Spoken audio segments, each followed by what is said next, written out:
안녕하십니까, 권영필 변호사입니다. 오늘도 아파트 관련 사건을 가지고 왔는데 입대 의결이 있었는데 중요한 것은 공사를 하지 않았음에도 불구하고 관리소장이 돈을 지급하였다라는 이유로 배임죄로 고소된 사안입니다. 그래서 형사처벌을 받은 사안인데 굉장히 약간 뜨거합니다. 왜냐하면 관리소장 입장에서는 기본적으로 계약이 체결되고 입대 의결이 있었다고 한다면 일단 집행을 하는 것이 원칙이고, 이게 조사하지 않은 과실은 있을 수는 있지만 기본적으로 배임죄라는 범죄 자체가 굉장히 중한 범죄이기 때문에 고의를 상당히 엄격하게 해석을 합니다. 즉 이것은 상대방한테 줄 의도로 그리고 입주민한테 해야 할 의도가 굉장히 명백하게 드러나야 되는데 그렇지 않음에도 불구하고 이게 배임죄로 되었다는 거. 그러니까 이런 판결들 나오면 관리소장님들은 굉장히 주의하셔야 됩니다. 한번 보겠습니다.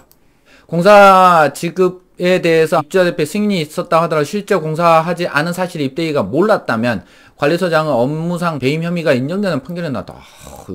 특이하네요. 관리과장은 기한문을 통해 완료된 것으로 알고 있었고 적법하게 관리비를 집행했을 뿐 업무상 임무에 위배된 사실이 없고 재산상 취득하게 해야 되거든요. 손해를 가할 의사도 없었다. 입대위 승낙이 있었다. 라고 했지만 주장이 받아들이지 않았다.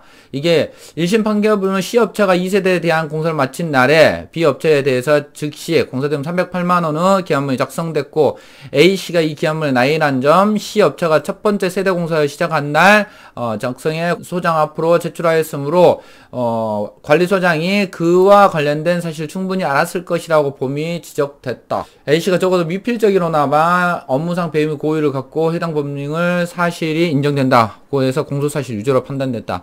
여하튼 관리소장님들 주의하셔야 될 것 같습니다. 이 배임죄 자체가 상대방에게 이익을 줄 의도 그리고 입주민한테 손해를 줄 의도가 명백하게 드러나야 비로소 배임죄가 성립이 되는데, 이 경우에는 사실 입주자 대표의 의결도 있었고 단지 이 관리소장이 그것에 대해서 확인하지 못한 과실이 있었을 뿐이지 명백한 의도로 그렇게 했다라는 것이 보여지지 않음에도 불구하고 이렇게 판단이 됐습니다. 이런 부분 참조하셔서 소장님도 주의하셔야 될 것 같습니다. 권영필 변호사였습니다.